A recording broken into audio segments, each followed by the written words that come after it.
Why don't we call the meeting to order at 6:08 p.m. and let me know when you've started recording. I just did. Yep. All right, great. So we're going to call the meeting to order. I got to find my thing. Okay. So the first thing is the approval of the May minutes. And again, thank you very much, Bruce, for stepping up to become the new secretary. And I think there was a few comments that went back and forth. And just does anybody have any additional things to say on the minutes? I know he had sent them around a day or so ago. Motion to approve. Motion seconded by me or Nate. All in favor? Aye. All right, the minutes have been approved. All right, so again, I'll just start with the chair introduction. We did mention that the number of members of the committee will be stepping down, myself included, come August, September.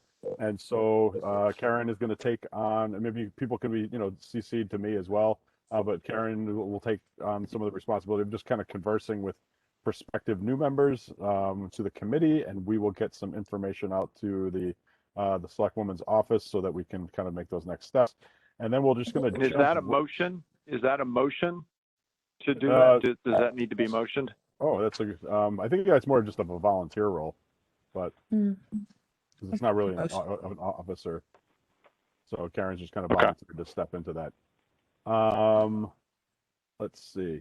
So let's just launch right into to the engineering update for Bill. I know, Bill, you had sent around an email with a whole bunch of sidewalk kind of suggestions. A few people did get back to me, and I forwarded those on to you as well. Just so everybody knows, in that bike pedestrian Google Doc, I just simply cut and pasted all those locations for the sidewalks, just so we have a record of it. So it is there. So Bill, I'll turn it over to you. All right, thanks, Keith. And there's a reminder, even for some of the newer people, the town uses this bike and pedestrian committee a lot of times for support in trying to establish a bike route or a pedestrian walkway, sidewalk, whatever, in a particular neighborhood. But really, a lot of times it's used. We use it for potential grants. When you apply for a grant, and they always say, well, is there neighborhood involvement? Is there public involvement? It's gone a long way for helping the town secure grants by having the support of the Bike and Pedestrian Committee. So, I'd hate to see it dissolve, if you know what I mean. So if you know anybody, see if you can get them on board. That being said, there may be, I have probably one or two future meetings regarding potential stimulus money that could be earmarked for sidewalks. And so that's why I was kind of trying to informally poll the Bike and Ped Committee on possible locations. And so if anyone has any ideas or whatever, let me know. Right now, Round Hill, there was a Pequot, but that's going to be a difficult one. There's a potential for Wilson Street, or at least doing a section.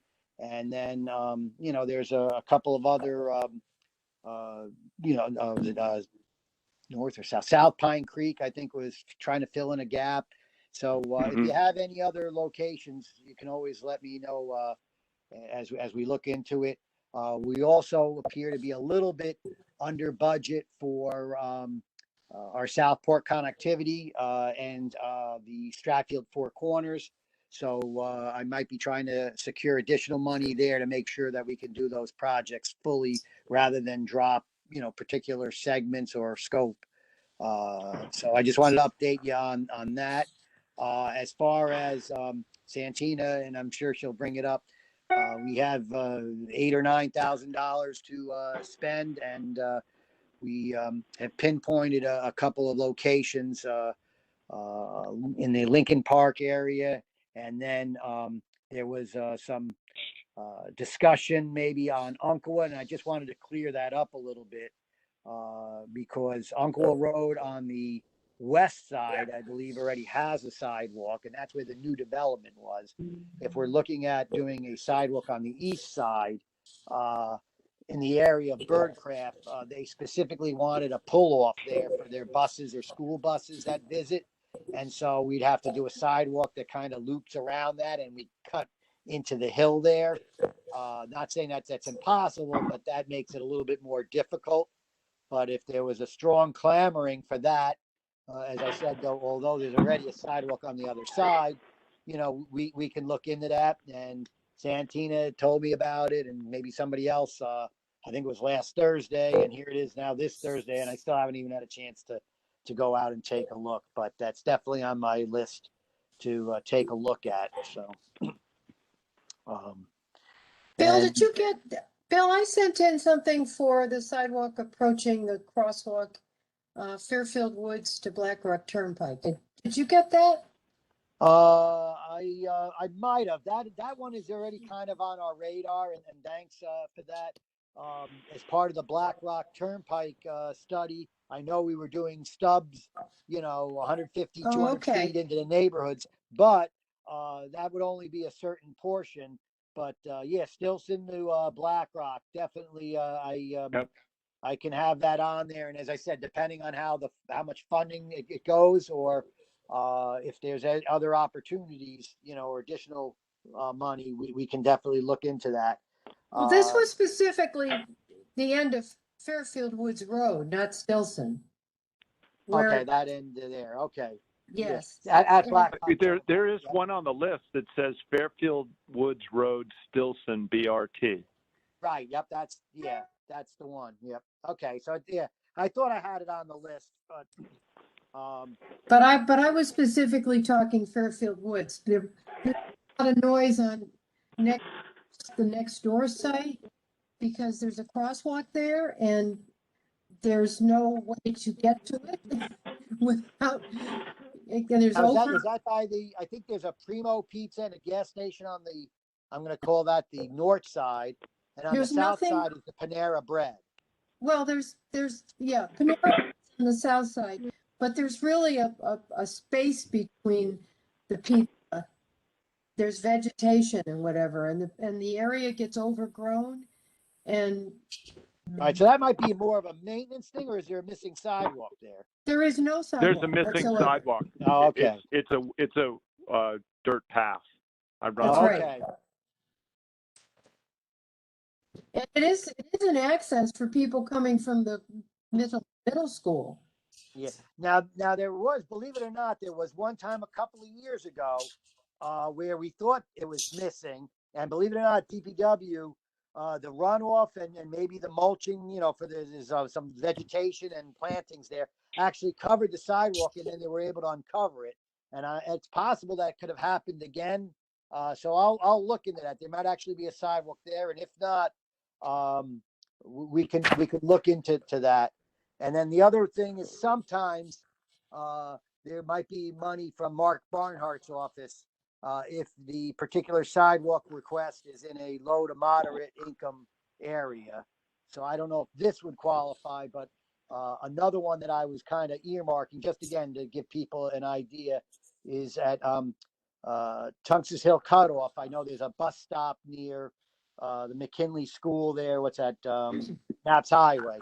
And so, that might have some potential as well. So, but if anyone has any ideas, then again, I'll write, I'll look into this one again. Oh, thank you. Thanks, Billy. I think the other one that I brought up too, just to highlight, was the Jefferson Ave, just because of the number of people that will moving back and forth between the two campuses at Sacred Heart. Right. Is that Is that Jefferson Avenue or Jefferson Street? Jefferson Street. I'm sorry, yeah. Jefferson Street. And Okay. are you still involved with Sacred Heart, Keith? Or Yeah, I'm still there. I don't do anything with the like the planning or construction or anything, but I work there. But yeah, okay. No, I didn't know if that was a contact or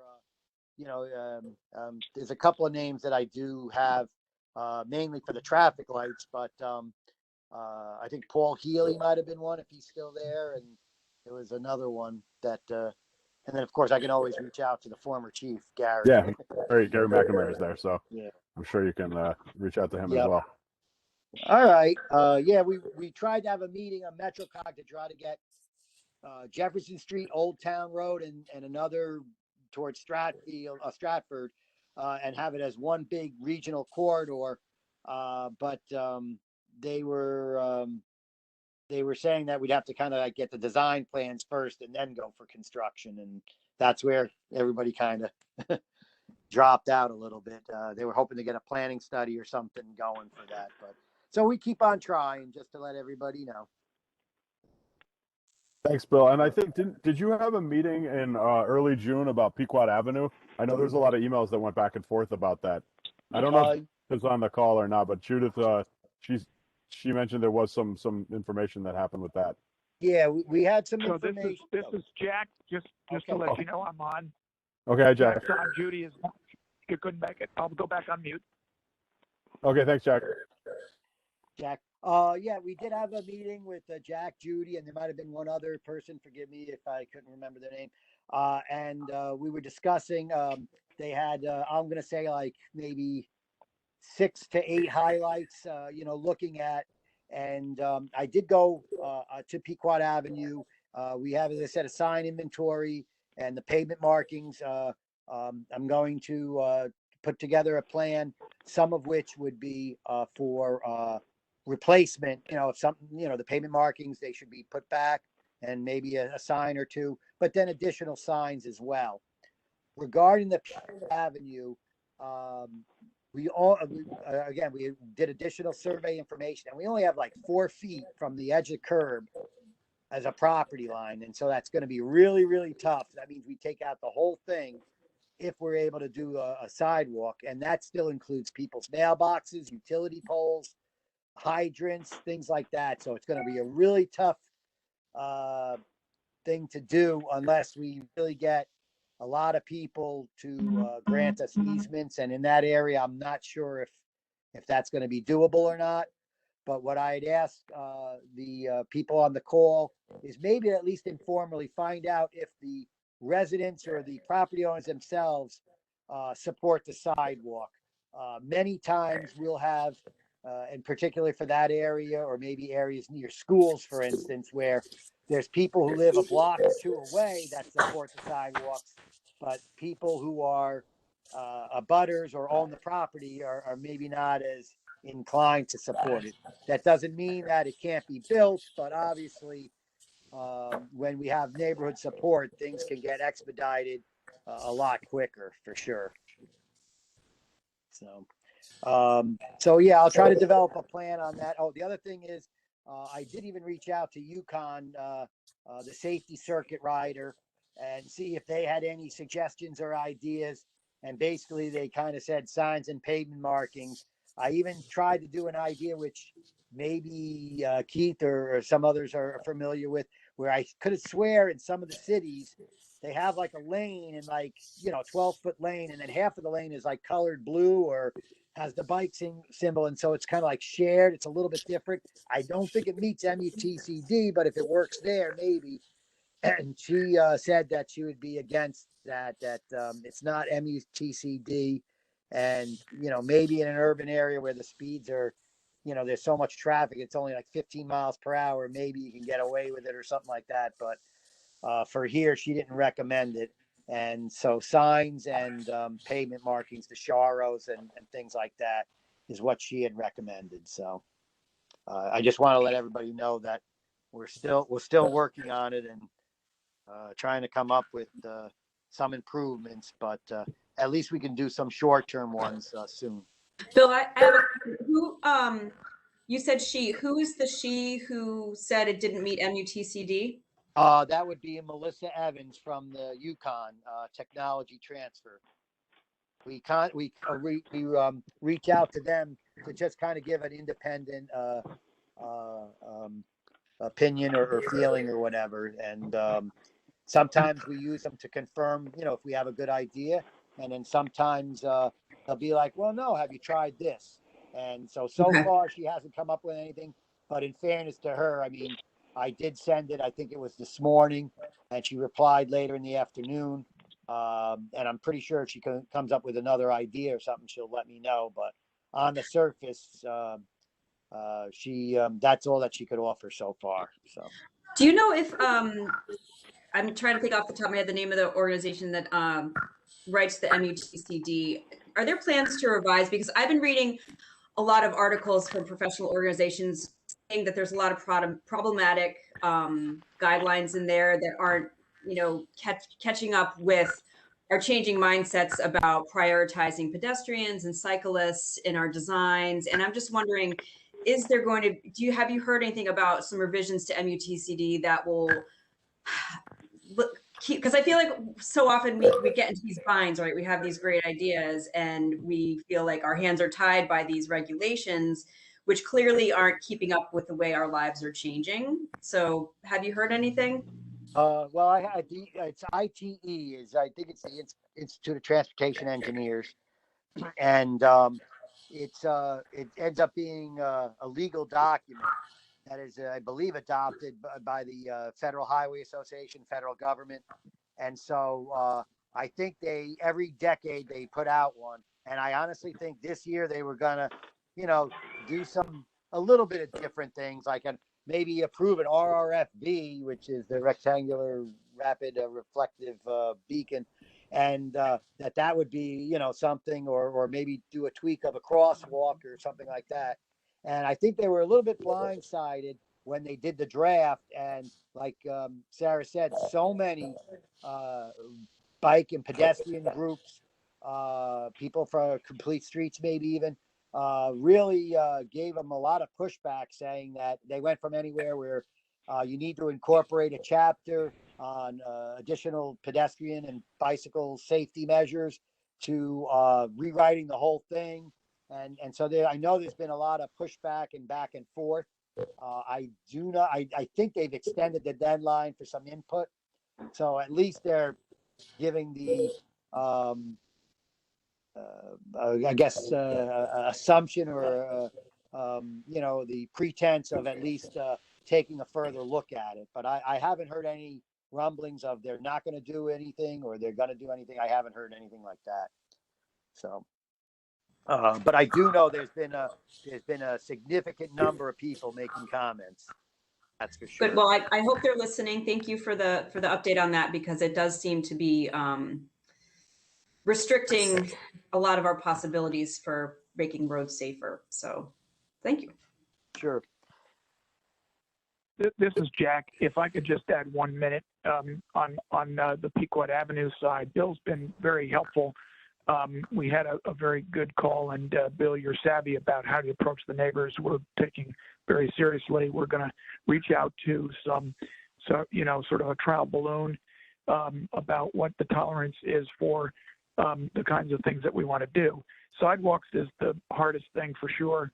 We're not going to start with that at all. We're going to start with signs that are MUTCD approved. They're pictograms of a cyclist and a pedestrian, much more effective than share the road, which is vague, things like that.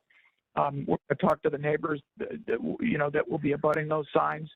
We also want to, find the right aesthetic sign for Your Speed Is, the electronic signs that capture data.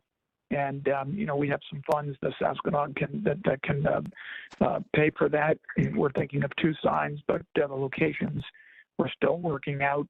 We did walk the avenue last Saturday after the parade and in Southport, and captured a whole bunch of good information, which I'm compiling.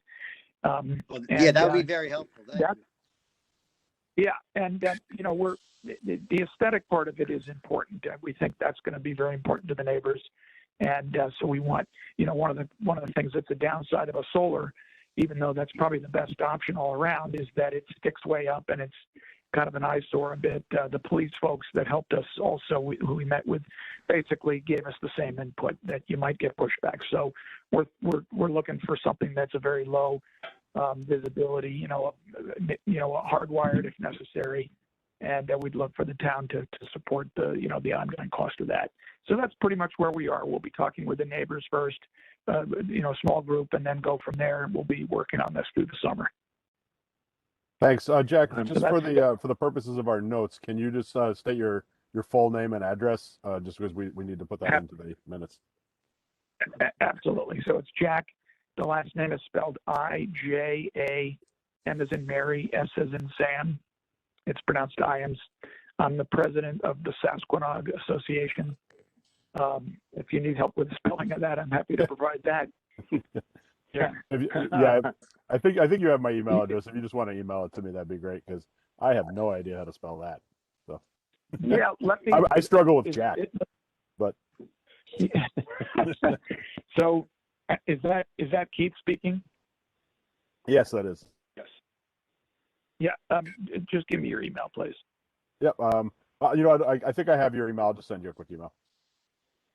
Okay, good. I can reply back. Yeah. And if you'd like, I can just put my address in there and the whole thing, and you'll have it. You're a music man, right? That's right. Okay. And then I think we have two other people. Mike Allen, I know, is on the phone, and I believe he's spoken. There's one other person is on the phone I don't know about. Mike is here. Can you hear me? Yes. It's Judy Proctor. Okay. Made it, Judy. I made it. Okay, so I have one quick question for Bill, which is fog lines. It's seems that clearly would give cars a sense of their boundaries. And I know the fog lines will be replaced at the beach up to the Sea Lodge, but we felt we actually measured various points along the way, and we felt like there would be, at least 1.5 feet if there were 10-foot lanes. So I'm hoping that is still on the table, and you will consider that. Yeah, I can look into that. That's pretty much what I had. The width varies really from like 20 feet to 24 feet. A lot of it seemed to be 22 and 23 feet. 1.5 foot shoulder really isn't that much, but that might be the way to go, especially, as I said, with limited options. And I would bring that up to the police commission. I'm not sure if they'll let me go 9.5, but I could even try that and see or do some research on that. But the 10-foot lanes, I think they have approved in a couple of other spots. So it is possible for that.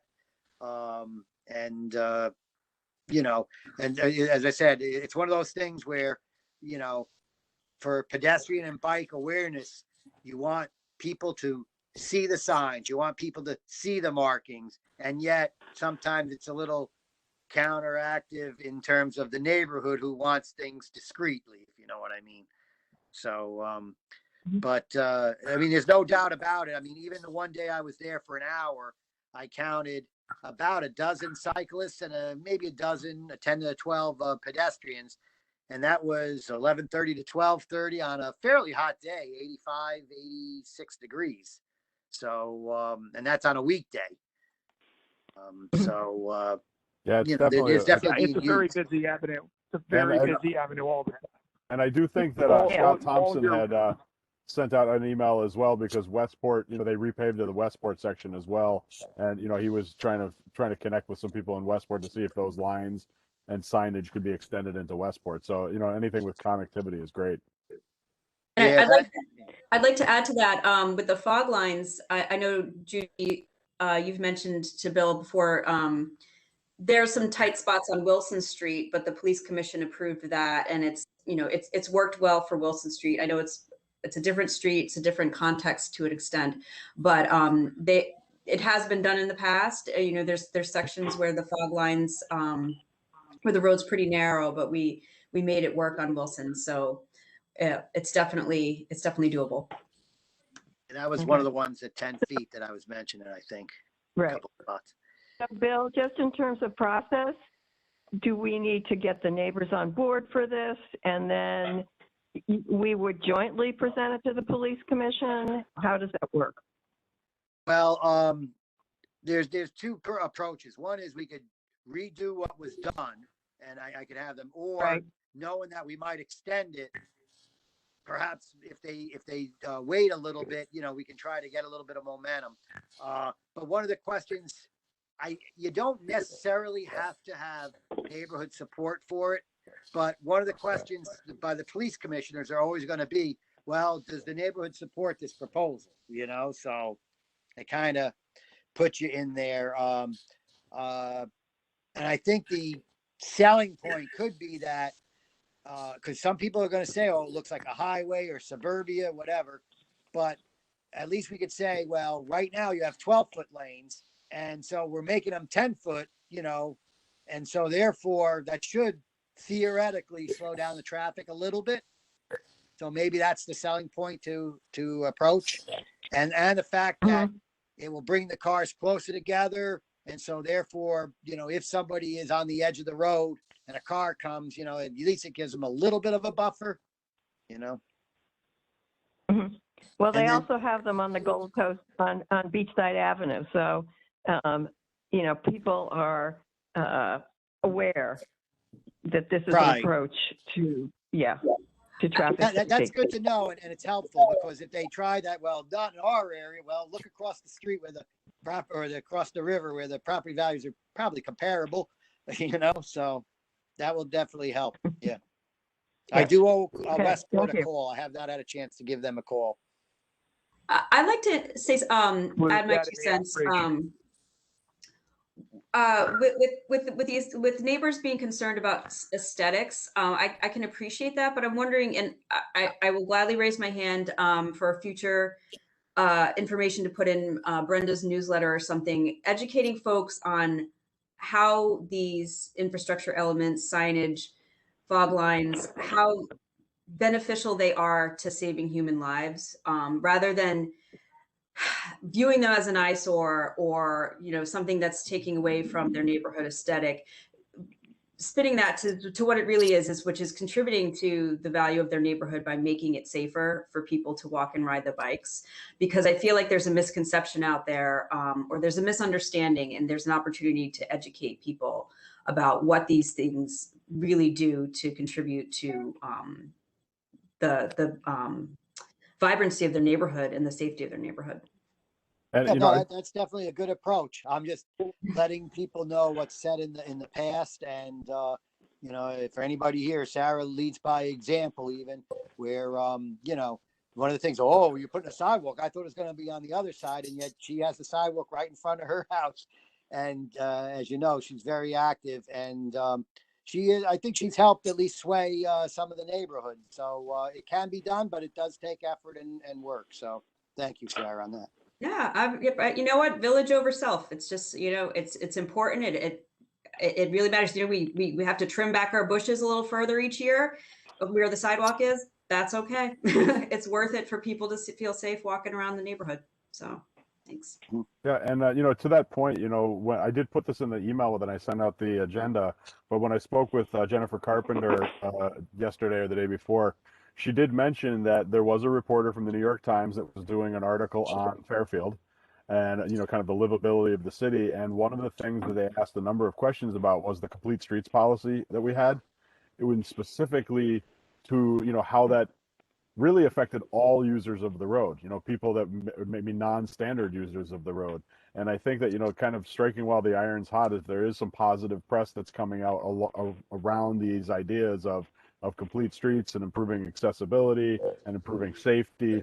This is the time to kind of push some of these projects forward, because it is on the forefront of a lot of people's minds, especially, again, over the last 2 years, as so many people have gotten out to get out of their homes because things have still not returned to normal 100%. A lot of people are still working from home. So I think, sometimes the pushback, I know, Bill, we've talked to this many times, the pushback from property owners in the past, I think is starting to dissipate a bit. And I'm hoping it is, because, I think these projects are great for our town and for the roads. And the use obviously is up. As you said before, the pedestrian use is easily probably tripled, and bike use is probably almost doubled. So, and that was just my personal opinions, but, so they can see it, and it's the old adage of if they build it, they will come. So, and like everybody says, we're really concerned about safety and all these other issues. And if you can convince about 80% of the people, that usually is enough to kind of silence the other 20%, so. Yeah, and I think also, some of the work that Karen had done in the past, with the schools and trying to get into the schools for the education, definitely as, the new school year comes around, trying to revitalize some of that, the connectivity, with schools, trying to get some resources to teachers that they can use, because many times when you're teaching the students, the younger students, they can teach their parents, which is always nice. Right. Well, I do have another meeting in about 10 or 15 minutes, so I'm done talking, and give everyone else. That's good, Bill, because I was going to pass the baton over to Miss Santina, who is next on the agenda. So Before you go, Please do. before you do that, Keith, Bill, you yes. had the Black Rock Turnpike study on the agenda. Oh yeah, that was because I think was that you that sent that out to me, Laura? I'm sorry. I sent it out because there was a discussion about doing better things on Black Rock Turnpike, and I don't think the committee was aware that there'd been a big study and that there is a design. I couldn't find the design on the website, No. and I didn't know if And Bill Judy could said I should cover because she couldn't make it, but she was. forward something. Okay. So yeah, Bill, I mean, do you have the Black Rocks? That's what it was. I kind of saved lots of emails over the course of the month. Yeah, and tried to no, put things I into the do minutes, remember reading that. Thank you, Laura. I got lost in all the other emails. Let me see if I have that. I should have something of it, or at least a summary of it. I don't know if the link is still there or not, but I couldn't find the link yeah, anymore. yeah. But I think And I think I have some meats and potatoes of that, and I can send it to Keith, and then he can distribute it if I can find that. But thanks for reminding me on that. And That would again, be feel great, free. because the committee wanted to see something done on Black Rock Turnpike, and we got funding for a major study. Right, and we're working on getting 2 million, trying to get 2 million for some of the improvements there. And then the Post Road Circle study is another one that will be coming up in the fall for a public informational meeting. So we'll keep you posted on that one as well. Thanks, Bill. Sure. All right, Santina. Okay, so all I have, and I'm glad Bill is still on here, is the grant. So we have $10,299. So, basically $10,300 to spend by September 30th. So Bill and I were kind of going back and forth about the Birdcraft sidewalk, which he mentioned, and the park. So I guess kind of opinions. I know last time we kind of did like an informal vote for Wilson Street. I know the hesitation to do anything to do the park was that we've already done stuff on that side of town. But the other thing I was thinking of is we've still have 2 more years on this grant. So we can do one project this year and then just the other project next year. So Can you just refresh my memory? Where exactly is Birdcraft? I'm going to turn that over to Karen, because she was the one who suggested that last time, if I remember correctly. Okay. Well, yes, I think that really came up from, can you hear me okay? That came up from the forestry committee in a discussion with them, and the fact that, so Mary could probably speak to it a little bit. I know that Bill said that there might be some difficulty though with building that. And I don't know if that means that the costs would cover it. And right now I was down there today with Mary, and there were cars parked all along there. So you wouldn't even be able to do any work there at the moment. I don't know whether that's just while they finish the work on the apartment building across the way, but I'll let Mary speak a little further on this location. Yeah, those cars are never there normally. That's the workers for sure. I don't actually, it's been so long since we brought that up in our meeting. I think it was we were trying to extend the walk because of the Birdcraft, because of I really don't remember the discussion. You know, I think it was Karin. I think Karin brought it up as well. I think that one of the ideas we discussed is because you do have those middle schoolers that are coming from Roger Ludlow that go downtown, but just being able to have access on both sides of the street because there are so many kids around there. I think that was, to me, was why I thought it was a important piece. You have Tomlinson right there. You've got Roger Ludlow across the street, and I know.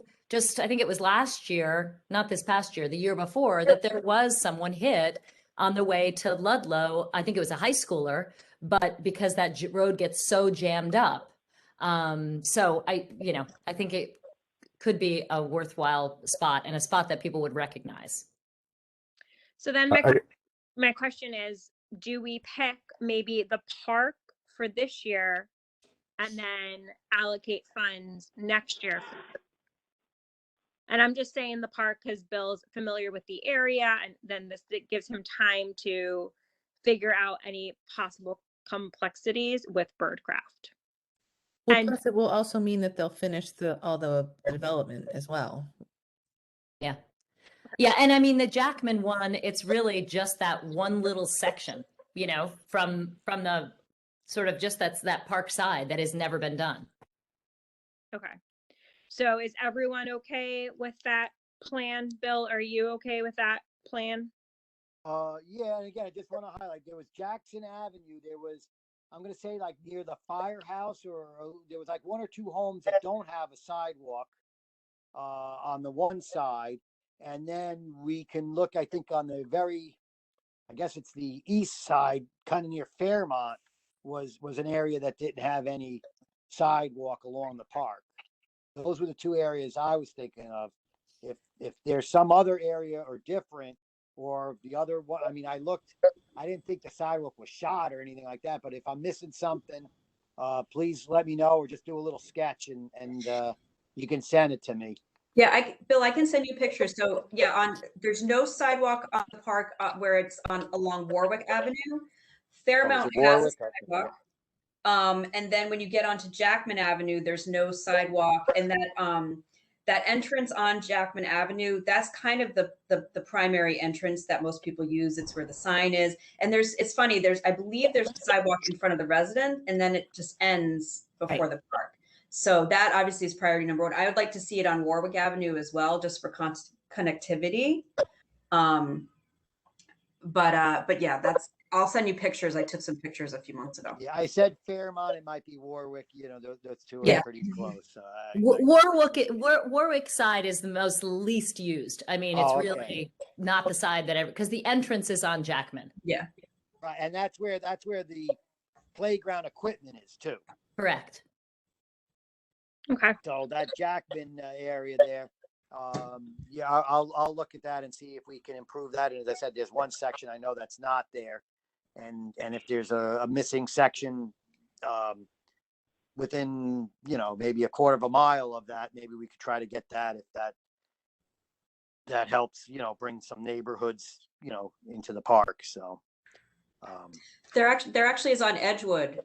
Edgewood, okay. Thanks. Edgewood Road is missing some sidewalk. Actually, I know my friend who lives on Fairmount was trying to rally the troops in that neighborhood to request some sidewalks where they're missing on Edgewood, because it's very dangerous. It's at the point where those 5 corner streets come together: Jackman, Fairmount, Edgewood. And, that 5 corner thing. So yeah, okay. Yeah, there's no sidewalks there. It's very dangerous. And so if you wanted to take a look at that, I think that the neighbors would really appreciate that. And I could connect you with my friend who's very passionate about that. What I'm thinking of is, I got to get a distance, figure how much we would need, whether it's going to go out to bid or whether our guys will do it. And then start at the park and kind of work out like spokes, if you know what I mean. So, all right.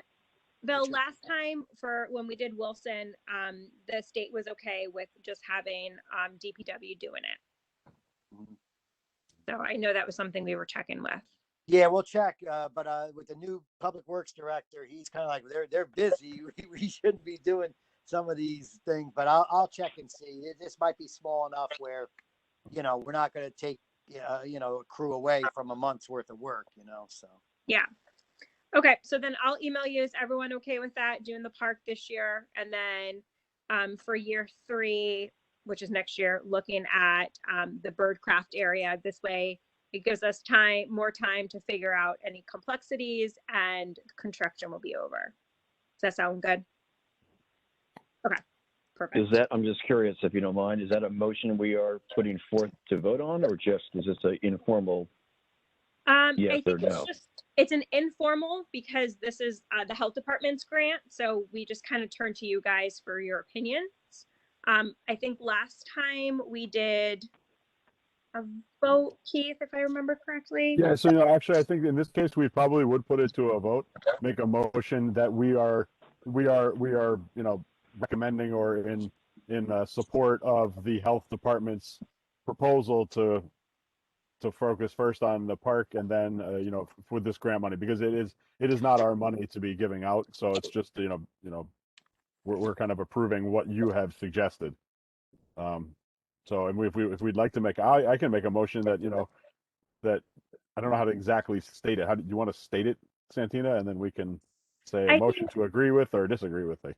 Yeah, like a motion to support the health department's decision to make sidewalk improvements for the park this year, and then year 3 look at the birdcraft area. Okay, and what is the park named, so we're all? I was just going to say it's actually called Lincoln Park. It's Lincoln, not right, Jackman. Okay, All right, Lincoln Park, yeah. Lincoln Park, like the band. Yeah. So I guess we'll make that motion to support the health department's decision. We have to commit for year 3. Could we just make a motion for the park right now? Not worry about what happens in year 3, because things could change. If I understood what you were asking, Santina? Yeah, I mean, I think I really like that idea of, the state's all about connecting, especially schools and parks and things like that. So I liked the idea of and doing some improvements on this side, but we can absolutely just focus on year 2 right now. And then when the new cycle comes around, we can mention birdcraft and we can go through this whole thing again. Excellent. That's good. Very good point, Scott. Thank you. So yeah, we'll just the support of year 2's plan to focus on Lincoln Park. So, I'll make a motion to see if we would like to support that, and I'd say all in favor, and people can raise their hands. And looks like we've got everybody in favor, and Mike says he's in favor as well, right? Yes. Okay, good. Wonderful. Unanimous. It is unanimous, correct. And then I have to find my, what am I doing? I did get an email from Gary Wickman. He said he apologized he couldn't make it today. Okay, just other Laura, do we have any changes to the financials, or things are as is, status quo? I had to unmute. No change. Okay.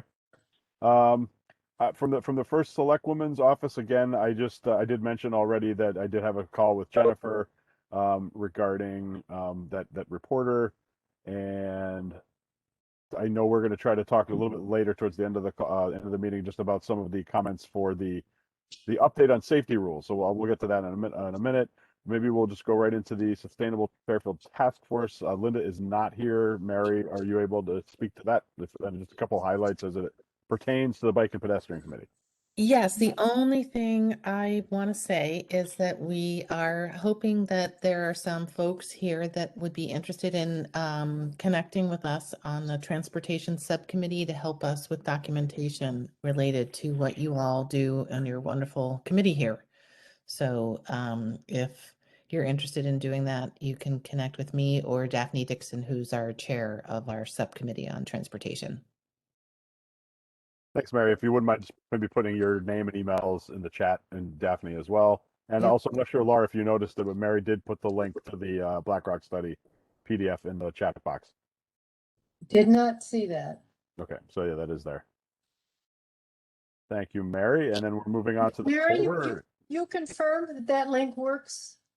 I copied it. I just did BlackRock study, and Paul called it up and no, because I had a link.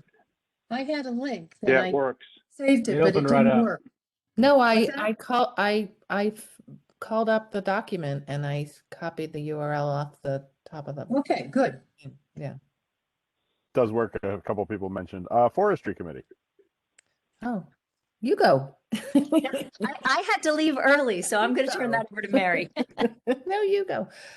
Forestry Committee. Oh, I know. My big ask is I am going for some unknown, bizarre, annoying, they're just torturing me reason.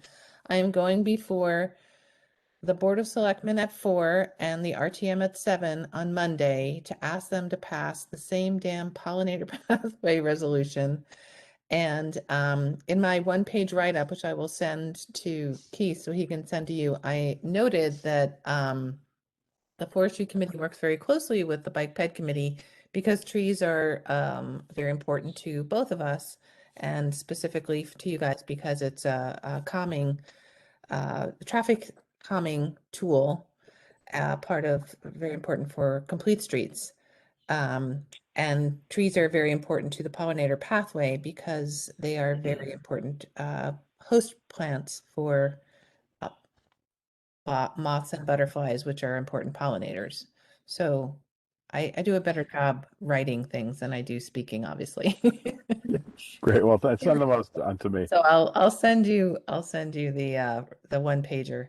But if anybody would like to, I will send you also one of the many emails that have been asking people to write to bos@fairfield.ct.org or rtm@fairfieldct.org saying, yes, we support passing this resolution, which basically says, everybody just wants to be a little bit more helpful in encouraging positive food web, sustainability.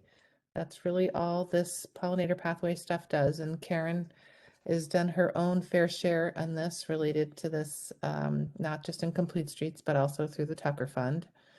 And so if you could help by writing to the two bodies and or coming, which are virtual, coming to the meetings to speak in, just being in solidarity or speaking in favor of the pollinator pathway resolution. Excellent. Thank you very much, Mary. And just so you know, actually, you've inspired me. I planted 2 pollinator gardens on my property, and all the flowers are coming up now. 2 or 3 actually, and my father has as well. So I've decided that deer are like Morticia Adams. They just eat all the tops. they did I that have to my no pear, my flowers. It's Asian all pear green. trees. I know they got them. So, all right. Thank you very much. Moving right along, Old Post Road and the Pequot. Oh, actually, the Pequot Avenue Study Group. We did talk about that already. Anything on the Old Post Road? I don't think there was anything on that. I was going to take it out, but I left it in there. Sarah, do you have any? No, I have nothing on that. I have gotten no traction. I apologize. I've been focused more on the other item I'm assigned to talk about, which is the World Day of Remembrance. So I tried diligently to connect with, was it Mike from the Board of Realtors, who was supposed to follow up with me about some ideas, and he never did. Even though I tried to chase him, he never called me back or texted me back. So that's about all I have on that. Okay, that's fine. Go ahead. I'm working with Mike on a couple of things, and he sort of owes me some favors. So Sarah, if you want to tell me what it is you want from him, he will work with me to get that. Mary, thank you. Yeah, so they have the Board of Realtors, the National Association has placemaking grants, and they can be used. They range, I think, from, if I recall correctly, from a couple $1,000s to several $1,000s, and you can use them for projects like doing parklets or there's a variety of different improvements you can do in public parks. It has to be like a common shared space. It's not new. It has to be a new space. He can't improve. No, it can be, I think it can be improvements to an existing space, but they're pretty specific. But it's just their placemaking grants. Like he never, I pitched him some ideas. I him an email as he asked, and he was supposed to have a board meeting that week and let me know what the board thought, and he never got back to me. So thank you, if you wouldn't There's a mind. board meeting Wednesday, Oh, okay. and I'm getting something to him for that. So he told me, because I'm working on something, he's doing a new part. He told me it had to be new. That's why I said it had to be new, because we're doing something where I'm helping him on something, and he's helping me, but he's doing trying to do a new park kind of thing on Burroughs Road. Oh, okay. In an open space area there. And I mentioned trying to do something up the road on Black Rock, and he said, no, that won't work because it's already an existing space. He said that it has to be new. It can't be an existing space. So Well, there's two different grants with different stipulations. So, okay. And it's been a few weeks. It's been a while since I looked at all the rules and regulations of the grants, but I can refresh my memory, because I feel like, yes, for one of them, it has to be something new, but for the other one, it can be very specific types of upgrades or renovations to an existing space.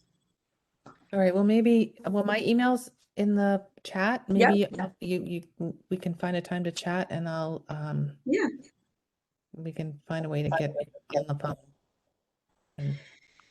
I'll forward you what I forwarded him, and I'd be happy to talk to you about it before the meeting. Yeah. Yeah, we've worked together, he and I, for many, many years. So we have a good working relationship. Okay. Oh, thanks. Great, thank you. I think Nate and Scott, you guys met talking about the bike ped master plan, so I'll turn it over to you guys.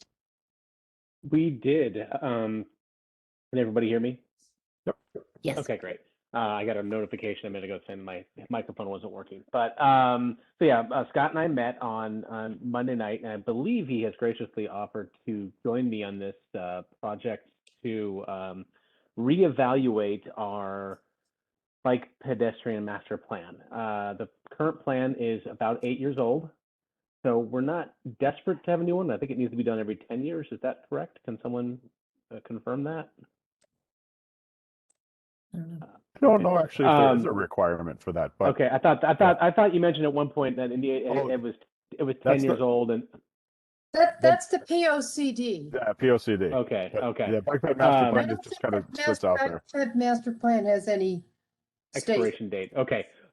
So anyway, it's obviously we can pat ourselves and this committee's on the back, because a lot of what was laid out in the original master plan has been accomplished. A lot of it was to create a bike route, a system of routes, a network of routes, create a complete streets policy, et cetera, et cetera. Those things have all been, build this committee were all things that were on that bullet point list. Some of them were sort of pie in the sky that, hire some or have somebody, an adjunct from the town that would be a full-time working on bicycle access. I think that's a little bit out of the question. So anyway, what Scott and I have decided to do is we're going to do some research on other towns, both regionally and nationally, and look at their bicycle pedestrian master plans, just to get some crib ideas to see what we're missing in ours and how we can eliminate a lot of the stuff that's in there that's been accomplished, and what we can focus on for the future. That's one comment I would make. Maybe if you wouldn't mind, pulling out the bullet list and maybe just sending on a kind of a list of what's been accomplished. I think that sometimes it's nice to see, here's some of the objectives that they had set out, and this is what we've actually accomplished. If that's not too difficult to do, and no, that's easy to do. Yeah, I'll distill it, because the bullet list is the point, and then there's like a paragraph behind each point talking of we can distill it down to just the bullet point itself. So. Yeah, just the executive summary I think would be great. Yeah. And if there's anything in there that is it's stuff that's in progress or projects that could be kind of brought to life again, and maybe highlight those as well. Like you said, there are some things in there that are probably not going to happen, like hiring somebody officially for the town, but other projects, adding another bike route or whatever it may be would be great. Perfect. Yeah, we If can I do could that. comment, one thing that I'm sure you're planning on doing, um, there's a map in there of the bike routes that are planned, which is no longer accurate. And I know that Emmeline Harrigan uses that because it's the only thing published in the bike ped master plan. So you really need to obviously update that with Right. routes that are actually happening. Well, right. I mean, and I don't necessarily think that everything that's on that list is a non-starter, but there's certainly, you know, that list utilizes state highways in a couple of locations, which we know we can't really do, at least in a vacuum. We need to get sign off from the state to do so. So we need to reevaluate the suggested or the list that's on there. It's a map. It's the map. It's not Well, just yeah, a list, it's a map. well, Yeah. I understand. And we need to look at that map and Right. determine which of those routes is feasible or not feasible, and that will certainly be part of the update. And I would mark which ones are already active, you know, maybe a hatched line for future plans and a solid line for ones that are already in place. Noted. I'm not sure if we have the original map copy. I'm fairly sure either Bill Pollock does or Alyssa Israel. I know Alyssa will definitely have it, but I think she may have passed it to Bill because he works as an engineering firm and he has like the software that can be used to edit that. So it might be Okay. worth just reaching out Bill to him. definitely has one. Yeah. Bill Pollock, yeah, I'm Yes. fairly sure he had one. So he made some updates and he took sections of it out to do stuff. So, and Alyssa should have if there's like a working document, like what they use to write it. She was the one that put that together. So, Okay. Thank you. okay, all right, we're on to Sarah with the World Remembrance Day for 11/21. All right. So good, exciting news. Last night, I went before the Fairfield Recreation Board and presented our proposal to do the World Day of Remembrance on Sunday, November 15th in Sherman Green. I had to get permission to use Sherman Green for this event, and they voted unanimously to approve us using it. So one thing, I had to describe the event, and I think I've talked to the committee here before about, we want to invite our town leaders, our representatives, like both local, state, and U.S. representatives, also loved ones of people who have been victims of traffic violence, those who've been killed by it or injured by it, the general public, obviously, too. And one of the things, Judy Proctor has been kind of sharing ideas with me on the sideline. She doesn't feel she can take on directly planning it, but we exchange ideas sometimes. And she said, wouldn't it be nice to do a walk to the Mill Plain Road highway ramp and place flowers where Christine McMahon was killed last November by a driver. And so that was the one thing they had a lot of questions about, is we did a memorial walk or bike ride, voluntary, for anyone, no one has to do it, but how would we get there safely? And so I said, well, the funny thing is, that's kind of the whole point of the event, is to pointing out that there are connectivity issues in that area. And that's why somebody, contributed to the fact that somebody died. So the board of the committee approved the use of Sherman Green for the event, with a caveat that we need to work with the police to develop a plan for safely getting to the Mill Plain Road highway ramp for the memorial walk. So, and I said, that's no problem. We can look at, we can be flexible with how we get there, and whether it's having the police at certain points that are, at certain intersections where it's more dangerous than others, or going up sort of around Tomlinson to get there.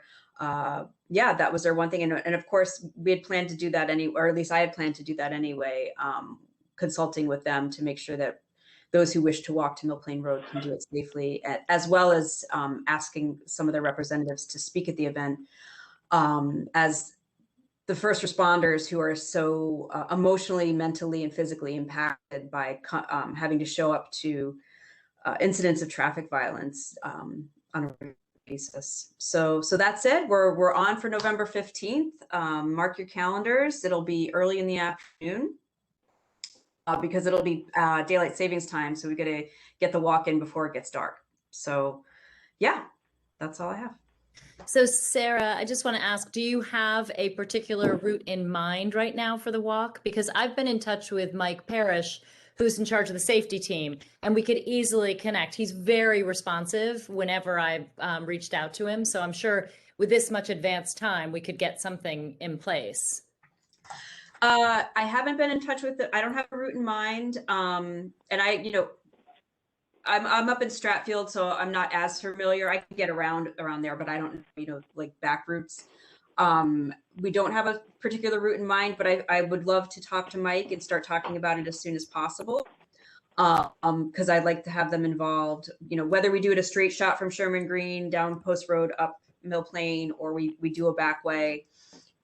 I'm not attached to any particular outcome, but I definitely would like them involved. Sarah, how about this? You and I go down there and we try to figure out a potential route, and then we'll present it to him and see. And they'll come up with whether they think that's the best way or whether they have a different idea. But I think just giving them something to go with, first will help them. I would love to do that. And I would love to, I reached out to Mike when we initially talked about doing the World Day of Remembrance, and I'm sure he's busy. He never got back to me. So now that we are officially going to do it at Sherman Green, I need to reconnect with him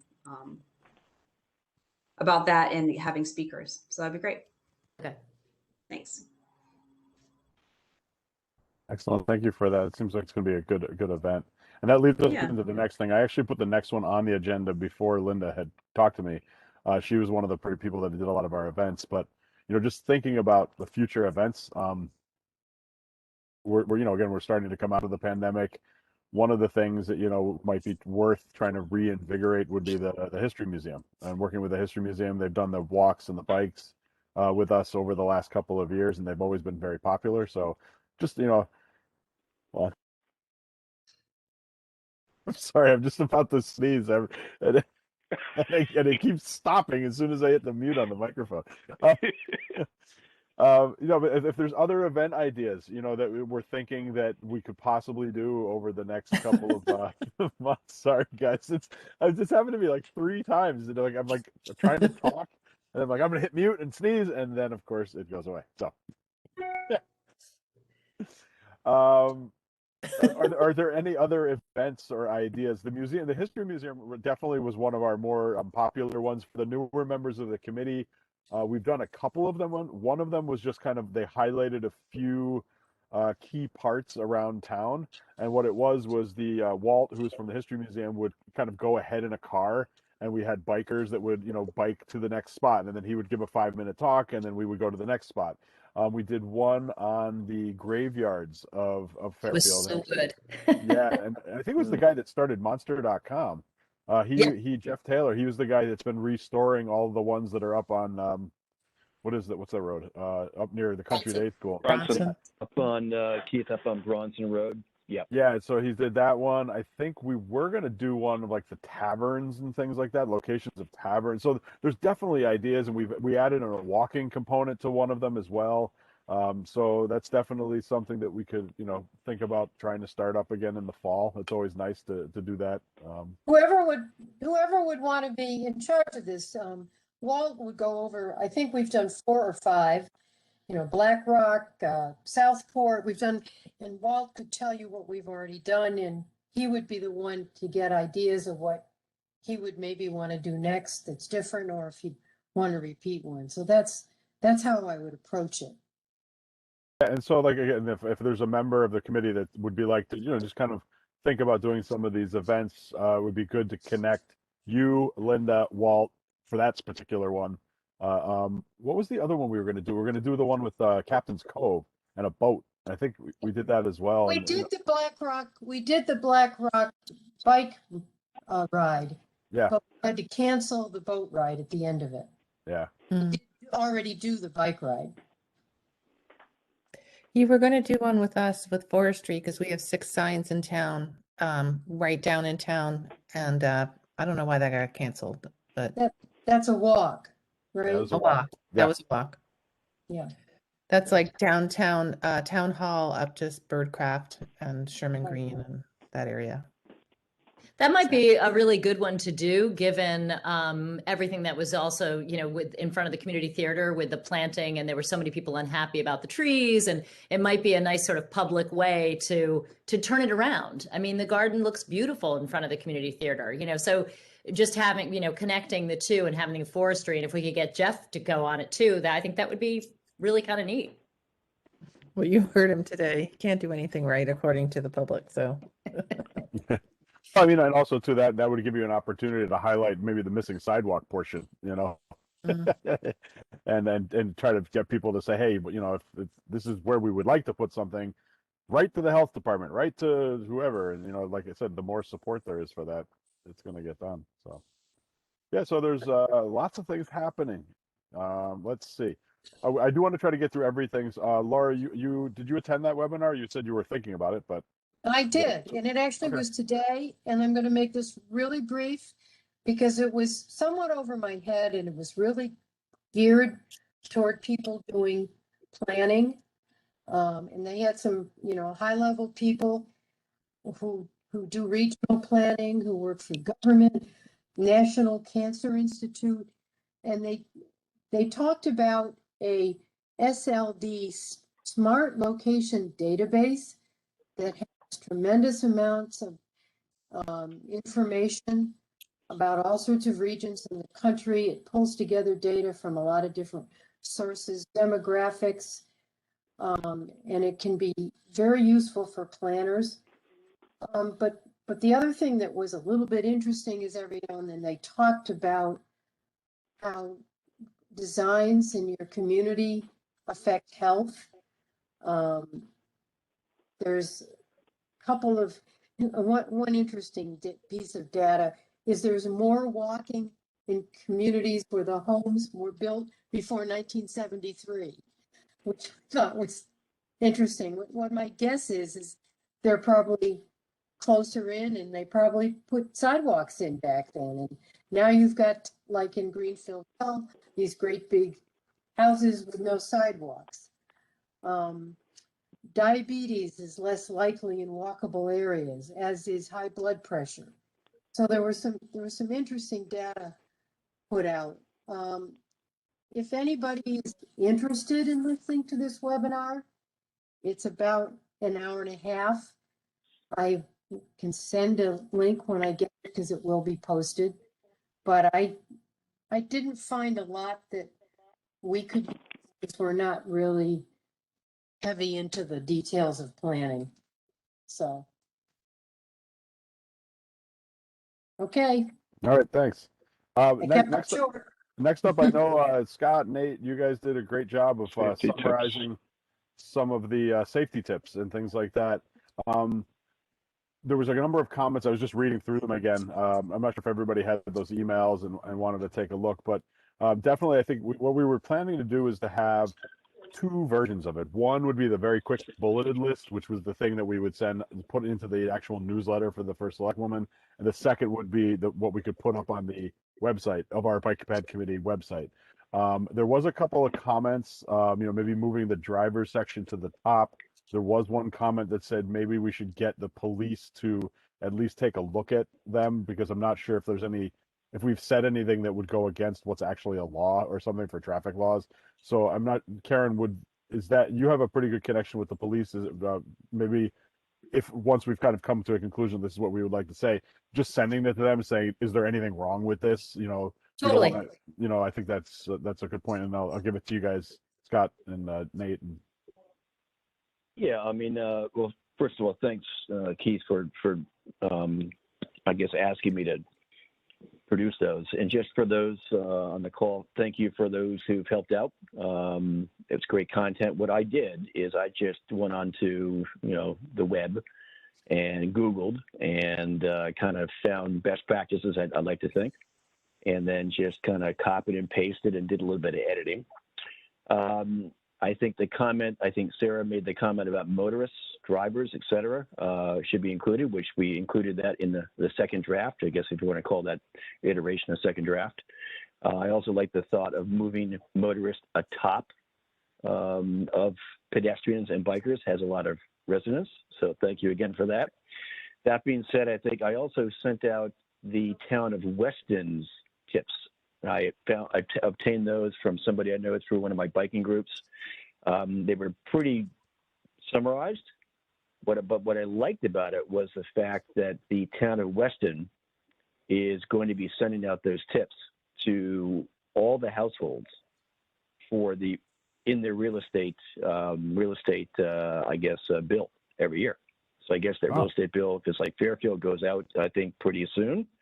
I think that's a great idea because, we all can maybe have too many emails in the inbox to miss our first selectman's email. And even if you scroll down to even see a link to the tips. So I'd like to suggest that we have a discussion with the first selectman's office to see if there might be interest in doing that, using Weston as an example to say, listen, we've got a neighboring town that's doing this, and would we consider doing it?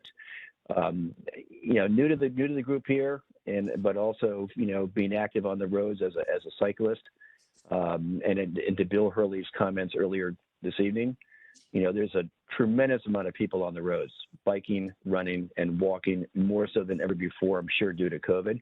I can't tell you, as I echoed last time around, how many people are walking on the wrong side of the road. I've been kind of making a mental note, and it's roughly 50% of the people I'm passing on a bike who are not aware of my passing because they're on the wrong side of the road and they don't understand it or they don't care. It doesn't matter to me, but it's not correct. It's more dangerous. So I think we as a committee here, owe it to ourselves to take a leadership role to advise our townspeople that they're putting themselves in an unsafe mode by walking on the wrong side of the road, or running for that matter. And so the question comes down to the medium. How do we do that? Do we do it through the way Weston's doing it? Do we do it through a link in our first selectman's email? Okay, or both? How do we get it up on our websites? In other words, I think this is a more important thing than I even imagined last month when I raised my hand to say, sure, I'll give it a shot. So I think it's crucially important. I just learned, Sarah, from your comment earlier that somebody was killed. Guess what? Mill Plain and the entrance ramp there. I wasn't aware of that. I was aware of somebody being killed in my neighborhood where Nate and I live, up in Greenfield Hill, up on Congress, Reading last year. Tragic, 70 miles an hour. So, and also people are driving incredibly fast around town. So again, just reiterating the importance of this. What I also found in the master plan, just to kind of wrap up here, is after I produced those bullets for people to look at and fine tune them a little bit, I found that we had very similar tips in the master plan that Nate and I went over on Monday, Tuesday night.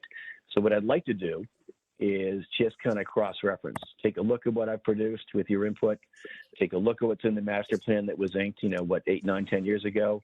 Kind of then arrive at kind of a quote-unquote, final draft. Maybe resubmit that to the committee here. Once we bless it, then to your point, Keith, we maybe get the police to take a look at it. And then, maybe somebody else, maybe it's me, I don't know, can somehow engage the first selectman's office to kind of find, how we can get this out to the townspeople. So that's my report and comments. Scott, I was just going to say the one thing about sending it to Mike would be very helpful is that part of the conversation I've had with him is asking them to use their social media page to put out those safety pieces. So giving him the bullet points could help because they do their social media, they do a great job. But I think doing the more of these things, they definitely want to put those safety, and educational pieces in it. And, you mentioned the woman who was killed up by you. Sadly, she was walking on the wrong side of the street. Never saw the car coming. So it really, not that that makes any difference whatsoever, but that's part of what you're talking about. And Karen, I I apologize. think Still using new. Who is Mike again? Who's Mike Parrish is with the police safety team. He's in Okay, charge. I'm sorry. Thank you. The police putting things out on their blogs a good idea, because one thing that has occurred to me, it's one thing if we publish a piece of paper that is sent out to people, but if you put a long list of things in the first select woman's email that she sends out, people will read the first 3. I mean, whereas the police could every week or every month put in 3 bullets, and then next time put in 3 more, because you don't get to people if they've got to read too much. It's a real issue. So, however we do it, it's one thing to post a whole thing on our website, that's fine. But if you're actually sending stuff out to the community that they've got to read in an email, it's got to be just a few things. I have to say, that's good. Sorry, I was going to say, I have to say, not that it would be a lot of work, but if we had a Instagram page, it could be very helpful as well. It would take us maybe a little bit of getting followers, but just the fact that it is a bike pedestrian committee, I would make 2 comments on that. One is Santina, I think, is still on the call. They have a very active webpage, Facebook, Instagram. To post it through them would be wonderful. Maybe even Santina, if you're, I'm not sure if you're still listening, but okay. But sometimes having even just coming from the health department on behalf of us, when we make the approach to like put a piece of paper in a newsletter or in a bill or something like that, that might be helpful. Scott, I just sent you the bike ped logo so that we can make it look nice. I did actually get 2 requests from schools over the month for like a list of safety tips. And so this would be the nice kind of thing I was thinking, if we were able to format this into a little bit of, a little bit nicer looking thing, maybe have an image or 2. I don't know if we have anybody that can, like even have a picture of this is where you stand when you're walking and running, and this is where you're going to be on your biking, and this is where the cars go, that kind of thing, have an image on it. And then the last thing is, even for the Select Woman's newsletter, maybe even, I don't know what their capabilities are, but like if you broke it into a table format, so you have, driver, cyclist, pedestrian, 3 columns, and then bullet. To Laura's point, it doesn't take up a lot of real estate, but it gets all of your information, organized. That might be a way to kind of get through putting them all there, because I think it's important to have all of the safety tips at the same time, at least summarized very quickly, that people that can read or something like that. So one other thing I will mention, I think the tax bills are going out really soon. So you're probably not going to make it. But I'm going to guess that they're probably going to send them again at some point in the future. Yeah, I think it could be something for next year. Like, why do you say that? Maybe get it all out on social media. Yeah. Yeah, and then just plan to put it in 2022's tax bills. But I love the idea of putting in the tax bills. It's a terrible term. Like, we got to carpet bomb it. We got to put it where, like carpet bombing, like everywhere we can get it. We got to put it, because people, that's the more you put it out there, the greater chance people get. I just wanted to mention, as far as like social media, we have a huge following right now. The other thing is if Bill doesn't think that it's going to cost $10,000 to do the sidewalk, we can allocate some of those funds to boost post and to get like some promotions on those specific bike ped posts to get more reaches and stuff like that. So that's just something to consider as well. Well, additionally, we do have a very small amount of money. I think it's what, $650, Laura, but maybe we could use some of that we could, I don't know, give to the health. I don't know how we could do that, but in order for you to do that post, building posts. It's not very expensive. I mean, $100 for like an entire month of like a post reaches thousands and thousands of people. So, a little goes a long way. I'll just contact the state. I don't know if that would require a budget revision on my part. So I'll email them tomorrow and I'll let you know. But I mean, even if we do a budget revision and we allocate, I don't know, $200 to it. I think, some specific post, I think that'd be great. Awesome. I think it's easier to go through the health department, and if it doesn't work and the committee wants to vote to spend our funds, we can do that too. Yep. I think it's easier. And I have another suggestion addition. Should I just email it to you? Sure. Scott? Yeah. Thank you. Anybody, please, everybody. Yep, great. Thank you for your time. I'll just Yep. say what it is, actually. It's just cyclists are really supposed to be on the road. If they do ride in the sidewalk for some reason, they must give way to pedestrians.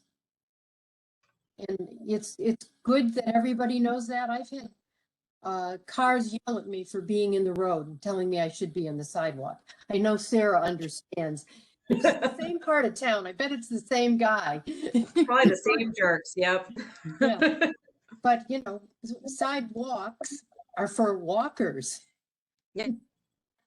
And I like what Scott said in the Western language. They say expect to have to share the road with cyclists and pedestrians, because I think people are surprised, like they feel like they have full ownership of that public space, and they don't, and they have to just come to accept and expect that you're going to have to move over, because if you don't, you could kill someone or hurt them, or cause a crash. So just to do some awareness around just road shared, get over it, and just Thank you. Excellent. All right, good. So that's good work, and hopefully we'll get that into the newsletter sooner rather than later. And the very last thing, just Scott brought this up about email protocols. I just want to mention it's actually not a bad idea that maybe as we're starting to send messages to the committee, just put in the subject line, maybe put like bike ped committee or something like that, or just bike ped : and then at least people can search on it if they're looking for things at the month, when you're doing it. But that was, I think just bike / ped and then a : would be simple enough, and then whatever the subject is would just be I had helpful. on emails, and I alluded to it. I believe that we have to be careful about the Freedom of Information Act. We are not supposed to be replying to all for bike ped business. That's why we set up committees. So you can reply to the committee, but you really aren't. All of our discussions are supposed to be in public in this forum. We got this talking to, and those of us who were original of this committee, we had a parliamentarian, we had Krista McCarthy-Vahey tell us things that we can and can't do. And one thing is to have the committee talk business outside of committee meetings. So keep in mind that you can email each other, but we really shouldn't be replying to all. It's one thing if, can you make a meeting? That's not business. If you're sending out an article just for people's information, but a discussion is business. So, agreed, Keith? Yes. I mean, that's an interesting comment, Laura. I mean, I'm just kind of struggling how to execute that, so to speak, because respectfully, it seems almost like an antiquated, law with the prevalence of email, because, using my, which is why you brought this up, which is fine. It's like I send out a draft and I'm looking for input or blessing, and it's outside our committee meeting. Otherwise, if we didn't have that, how would we get it done except for physically being together, in a meeting room to go over together? So someone can respond just to you instead of hitting reply all. They just respond to you, and then it's not considered a meeting. Just don't hit reply all, and then you get the information and what they're trying to say. I have to assume that the email is discoverable. So if there's ever a FOIA request, you have to assume that if somebody said to us, we need all your communication, it's discoverable. We would have to share that communication. So I don't see why it's such a big deal, but it's not for me to, I guess it's not for me to determine. There was a meeting this winter that they did for that any town people could be involved in it, and that's what they talked about, these sort of parliamentary Robert's rules, and they did discuss this, that it is just not supposed to be a reply all, because that constitutes a meeting, because we have a quorum on there. So if you are replying to everyone, it is now becomes a meeting. So as long as you stick to just replying to one individual, you're all right. Or to that, That's a pretty just easy workaround. less than 5 people. So like, again, that's when we had like working groups where it was like 4 of us doing something, that's fine. It's just as soon as you get to have a quorum, that it technically is a meeting. And, you know, again, with it's good to follow those protocols and those rules. Like it doesn't, bike ped is not one of the maybe the contentious issues. You'd see this, of course, with like planning and zoning or things like, you just have to make sure that, you know, you're following the freedom of information requirements. So. And the town runs these sessions, I think, every year, once a year, and I would say that everybody in the committee should attend it once. You don't have to do it again. And the idea is that committee meetings are open to the public. That's really the point of it. So, and whether it's email or otherwise, the public needs to be able to hear and see and whatever.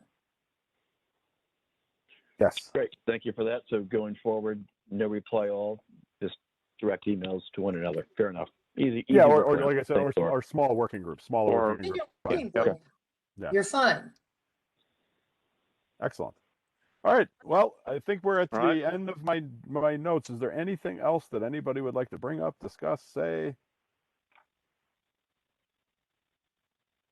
Scott?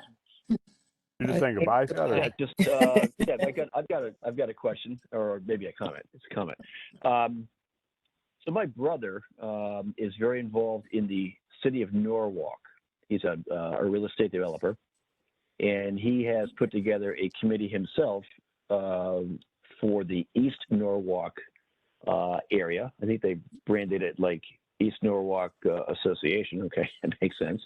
And they're trying to create a walking area around. If those who might know East Norwalk, exit 16, you take a right if you're going south towards New York. You take a right, and you kind of get to that weird V triangle where there's a green there. Okay, so he owns a bunch of properties all around the green. So he's kind of incubated this association to try to make that part of Norwalk a walking area, and they've had some success. I just want to ask the committee if there might be interest in having my brother attend the meeting, and just to maybe give us a, Cliff Notes, Monarch Notes, summary about what he has in his association, his group have been able to accomplish that we might be able to benchmark from. So it's really more of a pedestrian, of course, initiative as opposed to cycling, although I'm sure cyclists would benefit that, but it's a very busy area for those who know that area of East Avenue. So just like having kind of a guest speaker like we had last time. I wonder if there's interest in that. If there isn't, that's fine. But I just thought I'd like to learn more about it. And I think I would benefit from hearing more experienced people here that would be able to ask, I'm sure, more pointed questions than I could as to, what he's encountered, accomplished, and maybe, been challenged with there in the city of Norwalk. Yes, definitely. Would love to hear from him. Sure. Thank you for suggesting it. Okay. And like,